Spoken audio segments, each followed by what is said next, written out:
Қара шелек. Бейімбет Майлин әңгіме.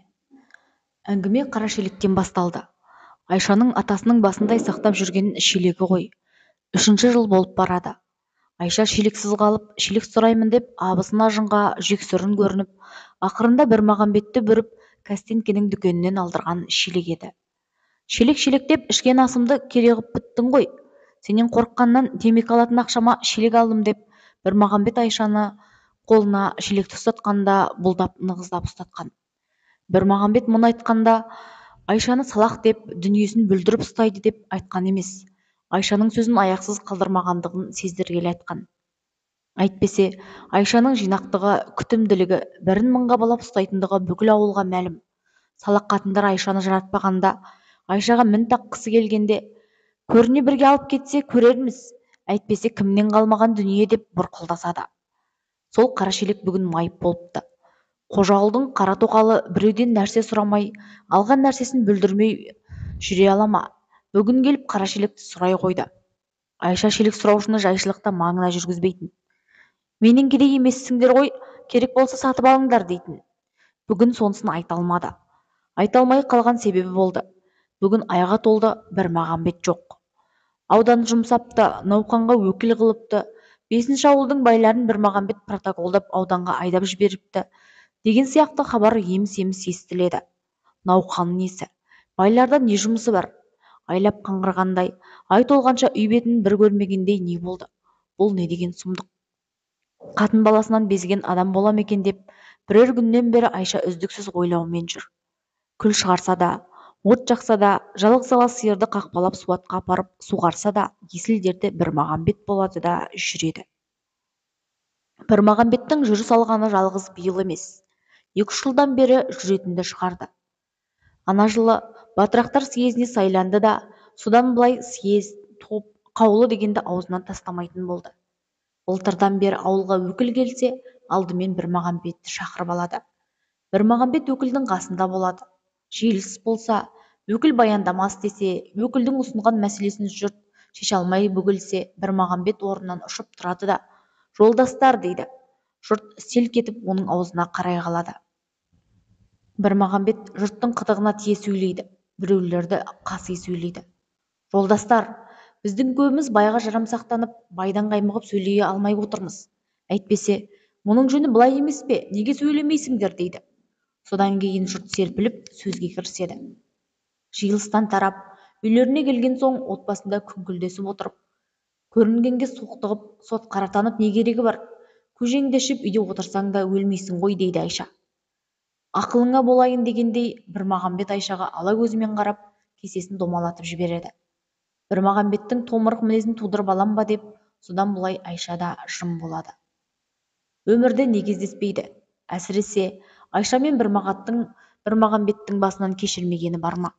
Малайлығыңды, күңдігіңді, байдың таяғын, бәйбішенің бақыруын, бәрін басынан кешірген Айша ғой. Үй болып, от түтетіп, өз алдарына өмір тілегендері 3-4 жылдан бері ғана. Онда да Бірмағамбет малайлықтан босаған жоқ. Былтыр кәмпеске малынан 2-3 қара тиіп, содан бұлай ғана басы босады. Былтырдан бері Айшаның шаруашылығы мүлде күшейді. Аз дүниесін тап-тұйнақтай қылып ұстайтын болды. Тазалыққа әдет алды. Аш жүрсе де, жалаңаш жүрсе де, қолына іліккен 2-3 қараны саттыруға, сойдыруға қарсы болды. Бірмағамбет қоңыр тайыншаны сатып көйлек әперемін дегенде, мал сатты деген не?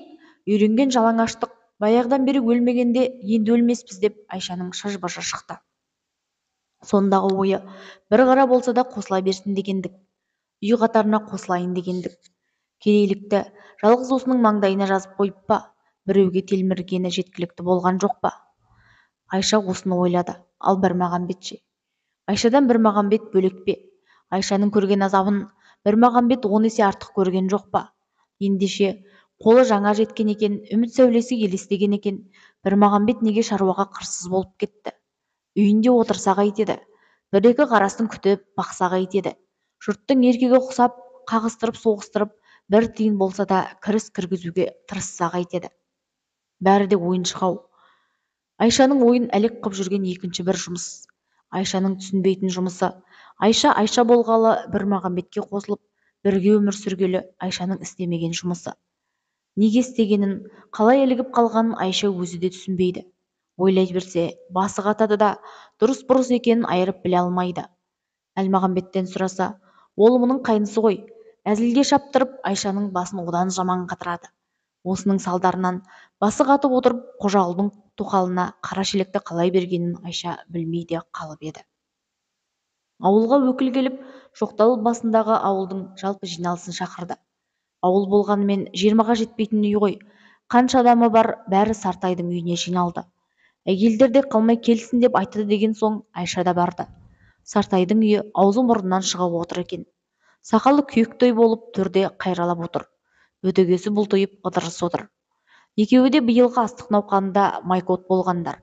Сондағы бір жиылыста біздің арамызда шыршын бұзар байлар отырмаса екен, кедей мен батырақтың жиылысын өзіне берсе екен деп Бірмағамбет осы Қайралап пен ыдырысты жиылыстан айдатып шығып еді.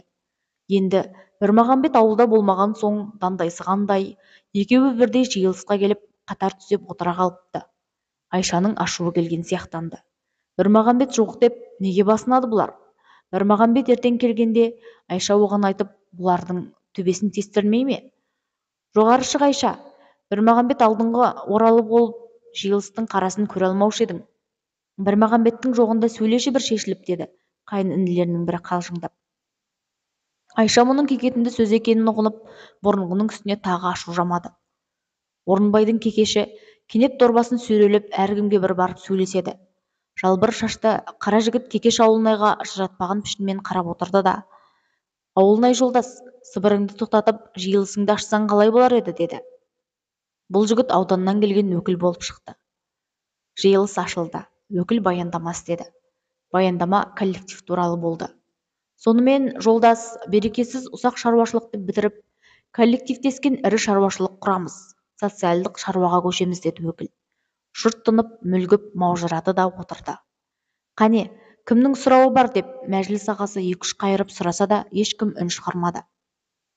Я Алла, өзің медет бере көр деп қайралап ауыр күрсінді. Ау, неге үндемейсіңдер, сөйлесеңдерші. Айша төніп тұр ғой, бірдеме айтпақ шығар, деді бір жігіт. Белсендінің қатыны ғой, айтса айтып та салар, деді екіншісі. Ашу қысты ма, әлде сөйлегісі келіп кетті ме? Айша ілгерірек басып барып, сөйлесе қорқады дейсің бе? Айтатын сөзімді мен қашан болса да айтам. Байлардан қорқып үндемей отырған сендерден сақтасын, деді. Өкіл басын көтеріп алып Айшаның бетіне қарай қалды. Айша мүдіріп, кібіртіктеп қалды. Тоқталма, жеңгей, айта беріңіз, деді өкіл күлімсіреп. Мен айтсам, алдымен осының ішінде майкот болған 2 адам отыр. Солар шықса екен деймін. Жұрт біріне бірі қарады. Сатыбалды Айшаға көзінің қырымен қарап, басын шайқап таңданды. Майкот болған адамды сұрап, өкіл ауылнайды бүріп барады. Ақырында біліп алып, Қайралап пен ыдырысқа өкіл, сіздерді кім шақырды, деді. Ойбай шырағым, осы ауылдан жан қалмай келсін деп айтты деген соң келгеніміз ғой. Келмей қалсақ жазалы боламыз ба деп қорқып едік, деп Қайралап дәбдірлеп үрейі ұшып кетті. Ал жеңгей, байлар шығарылды, енді сөйлей беріңіз, деді өкіл бір кезде. Айшаның ойында айта қоятын ыңғайлы сөз болмады. Әйтсе де өкіл айт деп өтініп отырған сияқтанды болған соң сөйлемей қалудың ретін таба алмады. Мен айтсам, өкілдің сөзінің бәрі дұрыс, мен соған қосылам, деді. Сен қосылсаң, нең кетіп барады? Жан қиналып тапқан мал емес, конфискенің малын қосасың да жібересің. Басқалар айтсын, деді Құсайын. Мал қосу, малды ортаға салу дегенге Айша шыны керек түсінген жоқ еді. Түсінбегені өкілдің баяндамасын дұрыс тыңдамап еді. Өкілдің сөзін құлағы естісе де, ойы басқа бір жұмыста болып ұғына алмай қалып еді. Менің сұрауым бар, деді жаман. Ал біз коллектив болайық, еншімізді де қосайық. Сонда үйімізді қайтеміз? Осы күнгідей бөлек отыра береміз бе? Әлде Ысматтың әулеті құсап, 40 адам бір шөміштен ас ішеміз бе? Әрине, бір шөмішке қысыласың, деді өкілден бұрын Құсайын жауап берді. Өкіл Құсайынның сөзін бекерге шығарып, шаруашылық артелінің қай реттен құрылатындығын, мүшелердің қалай тұратындығын тағы бірсыпыра айтып, ашып түсіндіріп берді. Жолдас өкіл, деді Тымақбай. Мәселен, мен сияқты бір кедей болады, өзі жалғыз басты, қаңғырып жүрген адам болады, өзінің кәсібі тігін тігіп, тамағын асырау болады. Сонда сол кісі қайтеді, ода артелге алына ма? Тымақбайдың артынан жүсіп, Қадырберген, Жақыптар сөз алып сөйледі. Бәрінің сөзінен де Айша малды ортаға салу, біріктіру дегенді ұғынып жатыр. Бұл қалай болды? Екі қараның басы қосып құралғаны осы еді. Былтырдан бері тамаққа да, киімге де жұмсатпай шыж-быжы шығып келіп еді. Енді ортаға түсіп кетпекші ме? Жарықтық емшегінің саласы жырта қарыс. Ала сиыр бір сауғанда бір шелек сүт береді. Былтыр бұзаубай конфискеленгенде сондағы өкіл Айшаны алып, жеңгей, Бірмағамбет екеуіңнің еңбегің осы малға аз сіңген көрінбейді ғой. Мына сиырдың ішінен таңдап тұрып біреуін ал деп еді. Бұзаубайдың сиыр тұқымында не оңды сиырлар басқа сиырдың тұқымынан шығатын. Ала сиыр да соның тұқымы. Айша жүгіріп барып ала сиырдың мойнынан құшақтай алған. Сол ала сиыр енді ортаға түсіп кетсе, ала сиырдың сүтіне, ала сиырдың майына қожауылдың қара тоқалы да ие болса, бәтір-ау, сонда не болмақшы? Бәрін де қойшы, малдың иесі Бірмағамбет үйде жоқ-ау, оның келуіне қаратар ма екен, әлде қазірден-ақ ала берер ме екен?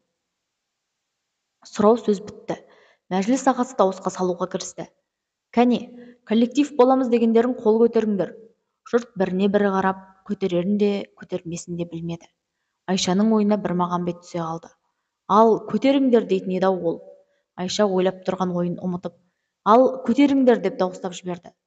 Жұрттың қолы біртіндеп көтеріле бастады. Біртіндей келе үйде отырғандардың бәрінің қолы көтерілді. Коллектив боламыз деген қаулы бір дауыстан қабылданды. Басқармаға адам керек болып біреу мынаны айтып жатыр еді. Менің ұсынысымды қабылдасаңдар, коллектив басқармасының ағалығына та болса жеңгейді сайлаңдар, деді өкіл. Қой ойбай, деп Айша ыршып түсті. Ол кісіні сайлауға көпшілік қарсы болмас еді, бірақ хат білмейді ғой, деді Құсайын күмілжіп барып. Хат білмесе үйренер. Айша келіннің сайлануына мен өзім қосылам. Ал қолдарыңды көтеріңдер, деп досым қолын көтеріп еді, жұрттың қолы біртіндеп көтеріле бастады. Жаңа тұрмыс артелінің басқарма ағасы Айша болып сайланды. Сол күнгі оқиға Айшаға әлі күнге түс сияқты. Ойламаған жерден қайдан тап келген көсемдік. Бұл көсемдіктің аяғы неге барып соғады? Бірмағамбет бұған риза ма? Бірмағамбеттің өзі болса осыны істер ме еді? Әлде қарысып отырып алар ма еді? Айша үйіне келсе, 8 жасар баласы Қуандық ауылдың балаларын жинап алып, асыр салып үйін астан-кестен қылыпты. Төріне шейін бұрқыраған шөп, шашылған күл, төгілген су. Жайшылықта үйге сөйлей кіріп, асыр салған балаларды тасқаяқтай қақтырушы еді. Солай болады ғой деп, Айша үйге кіргеннен-ақ балалар ысырыла жөнелді. Айша бұл жолы бұрынғыдай кәрленіп, кейін қалғанын желкеге бір нұқып шығармады. Балалар бірін-бірі итермелесіп, есікке сығылысады. Айшаның онымен ісі болмады. Пешке арқасын сүйей отырды да терезеден тысқа қарады. Дала боран. Терезенің алды күртік, күртіктің басынан асыра долы жел жұмсақ қарды түтіндей бұрқыратып жатыр. Терезенің астыңғы көздері көміліп, үй іші қара көлеңке татқан секілді. Коллектив. Бақытқа болатын жұмыс па, сорға болатын жұмыс па? Жиылыста отырған біреулер әзілі ме, шыны ма? Әйелдерді де ортаға салатын болсақ екен-ау, деді-ау. Білдік, сенің көздегенің жексеннің қатыны ғой, деп екінші біреу оған жауап қайтарды. Шынымен солай болса, әйелдер де ортаға салынса. Айшаның ойына Бірмағамбеттің мінезі түсе қалды. Қызғаншақ, күйгелек, томырық. Сені жанымдай көремін. Саған біреу тіркеліп қараса, ішім күйіп кетеді дейтін Бірмағамбет кейде. Осыны шынымен айтам екен. Шынымен айтса, қойшы, қайдағы жоқты ойламайыншы, деп Айша осы жерде тоқталды. Қожағұлдың тоқалы келді. Жаулығы салтақ-салтақ кір. Аяғындағы кебісі бір жамбастап қисайып кеткен. Жау қуып келгеннен жаман ентігіп, қотыр малдай пешке сүйене тұра қалады. Апырмай, Құдайдың күні не болып еді? Түбі түсіп кеткен-ақ шығар. Күнде боран, күнде боран. Есті тандыратын болды ғой осы, борандай ерігіп. Жиылысқа келіп жүргендерін айтам-ау. Шоққайыңның 4-5 адам үйге келіп, әкемдей болып сіресіп отырып алды. Осы күні жұртта не күй бар дейді екен. Жалғыз мәшке сойып едік. Қалған жарты жаясын кеше бұзып алдық. Одан басқа тұлдыр болса бұйырмасын деп, өз алдына бұрқылдаумен болды. Қара тоқал бірсыпыра желдіртіп келіп, соларға шай қойып беріп құтылайын деп едім. 2 шелекпен бармасам, боранда қайта-қайта барып жүру қиын. Шелегіңді бересің бе, келін, деді. Қара тоқалдың не айтып, не қойғанын Айша ұғынған жоқ. Сөзіне де құлақ салған жоқ. Жалғыз-ақ шелек дегенін ұғынып қалды. Жайшылықта безілдеп маңына жуытпайтын. Бұл жолы үйтпеді. Шелекті бермесе, қара тоқал мыжыңдап мазасын ала беретін сияқтанды. Содан құтылғанша асықты. Өзі үйде оңаша қалып, істеген ісін тағы бір ойлап шықпақшы болды. Ана жақта тұрған шығар, ал дей салды. Қара шелек осылайша қолынан шығып кетіп еді. Кеш болып үй іші қара көлеңке тартқан соң, суға барайын десе шелегі жоқ. Шелегін қара тоқалдың алып кеткені Айшаның есіне сонда түсті. Жаны шығып кете жаздады. Өйткені қара тоқалдың қолына түскен ыдысы сау қайтқан емес. Кесе алса екі бөліп қайтарады. Құманша алса шүмегін сындырып қайтарады. Шелек алса, Айша шыдай алмай үйінен шыға жүгірді. Екі үйдің арасына жалданып тұрған қарға сесінен батып малтықты. Оған да тоқтаған жоқ. Қара тоқалдың үйіне жеткенше қара шелекті көргенше асықты. Шашы обырап, күлді бұрқыратып, қара тоқал пештің алдында отыр еді. Есіктен кірген Айшаны көрді де, ашуланған пішінмен шымшылормен отты көсеп-көсеп қалды. Күл бұрқырап, пештің аузынан көлбеп ұша берді. Шелекке келіп едім, деді Айша әлденеден қорыққандай. Әлгі қағыңғыр бала өзінің де сыйын бердім деп қара тоқал отпен бола берді. Айша шошынып, сезіктеніп қара тоқалға төне түсті. Тоқал қаймыққан түрмен қарап, неге төндің? Үлкенді сыйлап именсе қайтеді екен бұлар. Әне, жатыр шелегің, деді. Айша босағаға қараса, екі бүктетіліп, түбі алмайымен сөгіліп шелек жатыр. Жаны шығып кете жаздады. Жалма-жан шелекті алып қара тоқалға жіберіп ұрды. Ызаланып, көзінен жасы ыршып-ыршып кетті. Ойбай, өлтірді мына иттің баласы, деп қара тоқал шаңқылдап үйді басына көтерді. Шам жаға Қожағұл келді. Бет-аузына жабысқан қар еріп, сақалынан тамшылап тұр. Көзі бұрынғысынан да үлкейіп, ұясынан шығып бара жатқан тәрізді. Тамсанып, кішкене тұрды да, келін шырағым, біздің әйелге қол тигізбей қойсаң болмай ма, деп күрсінді. Сындырмасын, бүлдірмесін біреудің нәрсесін. Сындырмасын дегеніңіз дұрыс қой, бірақ біреудікі дегенді қойса да болады ғой. Мана өзіңіз бар емес пе едіңіз, не деп еді өкіл? Керекті құралды ортақ пайдаланасыңдар демеп пе еді? Сол құралдың бірі шелек қой. Ортақ мүлікті алып пайдаланар болар. Сындырмасын деңіз, оныңызға қосылам. Бірақ сен сындырыпсың деп ұруға бола ма? Өкіл олай деген жоқ еді ғой. Өзіңіз соған бастық болып сайландыңыз. Бастық адам ұрмас болар. Бастығымыз осылай қылды, ұрды деп арыз берсек, сот кететініңізді білесіз бе? Қожағұл Айшаға ақыл айтпақшы болып тұрып, бірсыпыра ауыр сөздерді ышқындырды. Айша үндемеді. Айша өзін тентекке санады. Мүлікті ортаға салу туралы манағы жиылыста айтылған сөз Айшаның есінен шығып кетіпті. Шынында солай екен, ортақ мүлік алып пайдаланады. Сындырса да еркі бар емес пе деп ойлады. Ойлап еді, көз алдына жапырылған қара шелек елестегендей болды. Шашы жалбырап, пеш алдында албасты ұқсап отырған қара тоқал елестеген. Ашуланды ма, қорықты ма, Айша қалтырап, бойы тітіркеніп кеткен сияқтанды. Түн. Терезе қармен көмулі. Дала боран, жел дүрілдейді, ысқырады, ұлиды. Қараңғы үйде қуандығын бауырына басып, бүктесіп Айша жатыр. Ұйқы қашқан. Ауыр ой кернеп оқытасанда күрсінеді. Есікті біреу жұлқа-жұлқа тартты. Айша шошынып басын көтеріп алды. Бұл кім? Мен, таныс дауыс. Айша орнынан ұшып кеткендей болды. Апырмай, оранда неғып келдің, деп Айша бәйек болып шешіндіріп жатыр. Үсті басы қар, қырау, мұрты сүмбідей болып қатқан мұз. Қызыл шырайлы тапал жігіт ысылтап шешініп жатыр. Өй, қалқам, жүдеп қалған жоқсың ба? Келші сүйейін, деп сауыстанған мұзымен Айшаны құшағына тартып еді. Айша құз күндегісіндей бұралып бетін тосты. Бұл келген Бірмағамбет, бұл кеткелі қашан. Айша бүгін кейінгіден келсе, бетіне қарамаспын деп еді. Енді бетінен сүйгізіп тұр. Бірмағамбеттің мінезі солай. Басқа қазақ жолаушылап келгенде қатынын қарағым демек түгіл, қатынының бетінен сүймек түгіл адам деп елеп амандаспайды да. Бұл Бірмағамбетке біткен өзгеше мінез. Бірмағамбет жоқта басынан өткен оқиғаны Айша бастан аяқ айтып шықты. Бірмағамбет бірін теріс демеді. Коллективке кіргенін, коллективке бастық болып сайланғанын айтқанда, Бірмағамбет мүлде қуанып қалды. Күліп ішек сілесі қатты. Қоя тұр, күлме, қызығы бар, деді Айша. Ал айта ғой, мені сотқа берем деп жатыр. Кім? Қара шелек әңгімесі осы жерде келіп басталды. Қара шелек жайын сөз қылғанда Айша қалтыранып, булығып кеткен сияқты болды. Содан қорқып жүргенің бе? Қожағұл сотқа беруші ме еді? Қожағұлдың кім екенін білесің бе? Ол саудагер, ол молда.